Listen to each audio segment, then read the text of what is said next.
السلام علیکم پیارے دوستو، ہم سیر کرنے جا رہے ہیں چائنا کی۔ چائنا پاکستان سے بائی روڈ کیسے جا سکتے ہیں، کتنے پیسے لگتے ہیں اور کون سا شہر آتا ہے۔ چائنا کے کن شہروں میں سب سے زیادہ پاکستانی جاتے ہیں اور مال خریدتے ہیں۔ چائنا کی ترقی کا کیا راز ہے، ویزا کیسے حاصل کر سکتے ہیں۔ اس کے علاوہ چائنا کی وہ خوبصورتی دکھائیں گے جو آج سے پہلے آپ نے کبھی نہیں دیکھی ہوگی۔ چائنا کتنا ڈیولپ کنٹری ہے، اس کے علاوہ اور بہت کچھ جانیں گے آج کی اس ویڈیو میں۔ چلے اب نکلتے ہیں چائنا کے ایک شاندار سفر پر۔ اس کنٹری کا آفیشیل نام ریپبلک آف چائنا ہے۔ اس کنٹری کی کل آبادی 1 ارب 42 کروڑ کے برابر ہے، جو آبادی کے لحاظ سے دنیا کے دوسرے نمبر پر آتا ہے، جبکہ پہلے نمبر پر انڈیا آ چکا ہے جس کی آبادی 1 ارب 45 کروڑ کے قریب ہے۔ چائنا کا کل رقبہ 96 لاکھ مربع کلومیٹر ہے، جو رقبے کے لحاظ سے دنیا کے تیسرے نمبر پر آتا ہے۔ چائنا کے لوگ کاپی کرنے میں سب سے زیادہ ماسٹر مائنڈ سمجھے جاتے ہیں۔ دنیا کی ہر چیز کی کاپی آپ کو چائنا سے مل جاتی ہے، چائنا تک کی یہاں تک کہ آئی فون کی بھی کاپی آپ کو چائنا سے لے سکتے ہیں۔ چین کی جغرافیائی اہمیت بھی بہت زیادہ ہے۔ چائنا کی سرحدیں 14 ممالک سے لگتی ہیں، جن میں روس، India, Nepal, Mongolia, Vietnam, Pakistan, Afghanistan, north Korea, Kazakhstan, Kyrgyzstan, Tajikistan, Myanmar, Laos, Bhutan اور نیپال ڈمپلنگ شامل ہیں۔ اس کے علاوہ ساؤتھ چائنا سی او چائنا سے بھی لگتا ہے۔ یہاں کے لوگ کھانے کے بہت شوقین ہوتے ہیں، نیوڈل، ڈمپلنگ، چاول بڑے شوق سے کھاتے ہیں، لیکن اس کے ساتھ ساتھ کتے، بلی اور چمگادڑ تک کھا جاتے ہیں۔ چائنا کے لوگ بہت محنتی ہیں اور آج اگر چائنا معاشی سپر پاور بنا ہے تو اس کی سب سے بڑی وجہ چائنا کی عوام ہے، جو محنت سے کام کرتی ہے اور اس کے ساتھ ساتھ حکومت بھی ان کا مکمل ساتھ دیتی ہے۔ چائنا نے آج ناقابل یقین ترقی کی ہے، لیکن اس کے باوجود چائنا کے لوگ اپنی ثقافت اور تہواروں سے جڑے ہوئے ہیں۔ چینی نئے سال کا تہوار دنیا کا سب سے بڑا سالانہ تہوار سمجھا جاتا ہے، جہاں لوگ لال رنگ کی سجاوٹ کرتے ہیں۔ اس دن آپ کو سب سے زیادہ ڈریگن ڈانس دیکھنے کو ملے گا، جو آج سے 5 دن بعد 29 جولائی کو منایا جائے گا۔ دوستو، یہاں آپ کو ایک حیران کن بات بتاتا چلوں، چائنیز نیو ایئر جانوروں کے نام سے رکھے جاتے ہیں، جیسے ٹائیگر، ریڈ ڈریگن، ریبٹ اور منکی وغیرہ، جبکہ 2025 کے سال کو سنیک کہا گیا ہے۔ چائنا کے لوگوں کی ذہانت اور محنت کی وجہ سے آج دنیا کے الیکٹرانکس برانڈ چائنا میں منتقل ہونے کے لیے مجبور ہو چکے ہیں، جس کی وجہ سے آپ کو تمام برانڈز کی پروڈکٹ میڈ ان چائنا ہی ملیں گی۔ چائنا دنیا میں ایسی پروڈکٹ لے کر آتا ہے جس کا آپ مقابلہ ہی نہیں کر سکتے۔ چائنا آج ترقی میں دنیا سے 100 سال آگے جا چکا ہے اور اس کی سب سے بڑی وجہ عوام اور حکومت میں اعتماد ہے۔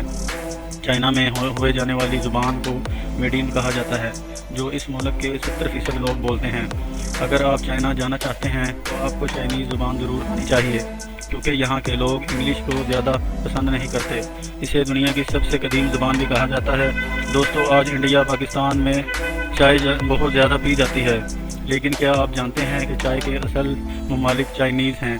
ایک روایت کے مطابق 2,07,037 سال قبل مسیح میں چائے کی دریافت ہوئی تھی اور یہ علاقہ بھی چین کا ہی تھا۔ دنیا کی بلند ترین چوٹی ماؤنٹ ایورسٹ چین اور نیپال کے درمیان واقع ہے۔ دوبارہ چین، جسے دنیا کا عجوبہ کہا جاتا ہے، یہ بھی چین میں موجود ہے، جس کی تفصیل آگے ہم آپ کو بتائیں گے۔ چائنا میں غیر مذہبی افراد میں تیزی سے اضافہ ہو رہا ہے، جن میں تعداد تقریباً 50% کے قریب ہے جو کسی بھی مذہب کو نہیں مانتے۔ 20% بدھ مذہب، 7% مسیحی، 20% تامل مذہب کے لوگ ہیں، جو چین کا قدیم اور روایتی مذہب ہے۔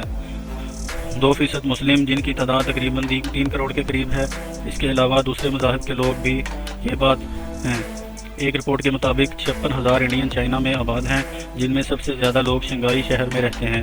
تقریباً 60,000 کے قریب پاکستانی بھی آباد ہیں، جن میں زیادہ تر پاکستانی بیجنگ، وائنز اور شنگھائی میں رہتے ہیں۔ چائنا کا دارالحکومت بیجنگ ہے، جو دنیا کے قدیم اور جدید ترین شہروں میں سے ایک ہے۔ یہ شہر 800 سال سے چین کا دارالحکومت ہے۔ تعداد میں دنیا کی پہلی نمبر والی معیشت میں رہتے ہیں، جبکہ چین میں 2% سے بھی کم رپورٹی ڈیٹ آ چکا ہے اور اس کو 2024 کے ہونے والے G20 اجلاس میں چائنا کے صدر شی پنگ چی نے بھی بیان کیا تھا کہ 99% کے قریب گاؤں کے غریب لوگوں کو غربت سے نکال دیا گیا ہے۔ یہ بات پوری دنیا کے لیے ایک مثال ہے۔ دوستو، یہاں آپ کو ایک بات سن کر حیرانگی ہوگی کہ چائنا کے لوگ اپنے ملک کو چائنا کہہ کر نہیں بلاتے بلکہ چنگو کہتے ہیں، جس کا مطلب ہے مڈل کنگڈم، اور یہ 4000 سال پہلے کا لفظ ہے۔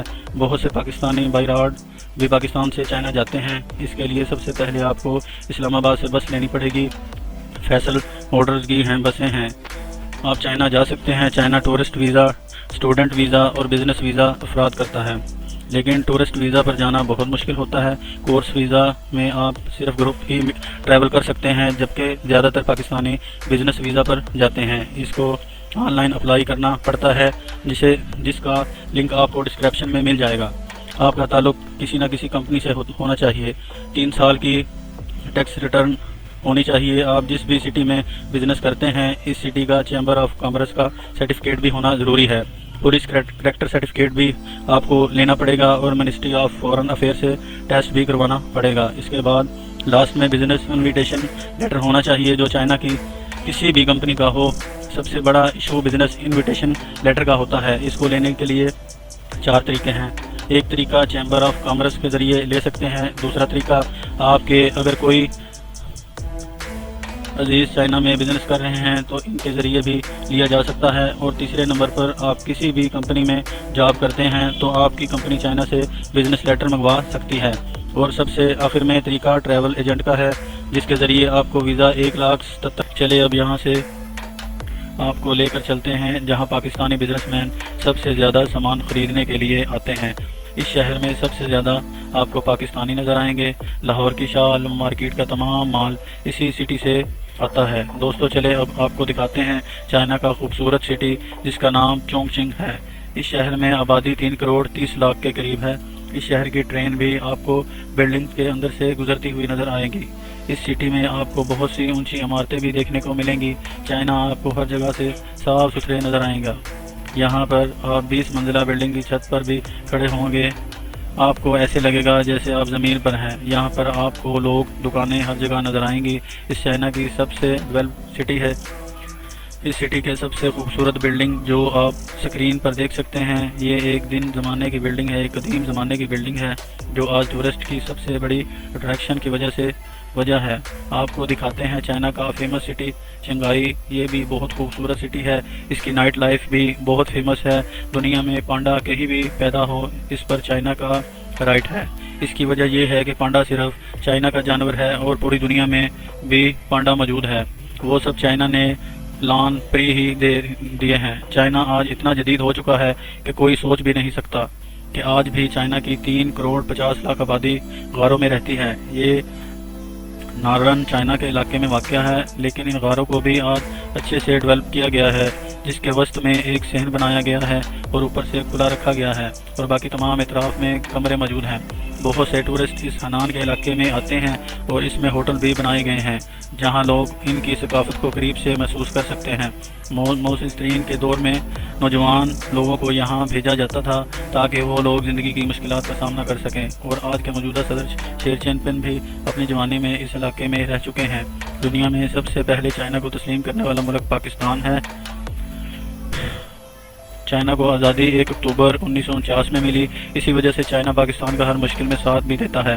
آپ کو سن کر حیرانگی ہوگی کہ چائنا کو بیجنگ سسٹم دینے والا بھی پاکستان تھا، لیکن آج چائنا کہاں کھڑا ہے اور ہم کہاں کھڑے ہیں۔ دوستوں، کہا جاتا ہے کہ چائنا اور امریکہ ایک دوسرے کے بڑے دشمن ہیں، لیکن یہ دونوں ملک آپس میں سب سے زیادہ تجارت بھی کرتے ہیں۔ چائنا کی تاریخ بھی 5000 سال پرانی ہے۔ اس خطے میں زندگی کا آغاز بلو ریول سے ہوا۔ یہ دنیا کا 6واں بڑا دریا ہے۔ چائنا کا کنفیوشن فلاسفر نے چائنا کی تقدیر بدل میں سب سے زیادہ اہم کردار ادا کیا، جس کے مطابق ہر انسان کو اخلاقیات اور فالو کرنا چاہیے اور بڑوں کی عزت کریں، یہاں تک کہ لوگ اس بات کو اس حد تک فالو کرنے لگے کہ اپنے ماں باپ کو ہی پوجنا شروع کر دیا۔ اسٹریٹ وارشپ کہا جاتا ہے کہ دوسری فلسفی میں یہ تھی کہ سزائیں سخت سے سخت رکھی جائیں تاکہ سوسائٹی ہمیشہ ٹھیک رہے۔ دوستو، آپ کو یہ سن کر حیرانگی ہوگی، 40 سال پہلے اس ملک میں 90% غریبی تھی، لیکن اگلے 30 سالوں میں چائنا نے اتنی ترقی کی کہ دنیا کی دوسرے ممالک کو بہت پیچھے چھوڑ دیا۔ لیکن یہ سب کیسے ہوا؟ چائنا نے تعلیم اور کسانوں پر سب سے زیادہ پیسہ لگایا، کرپشن میں سزائے موت رکھ دی گئی،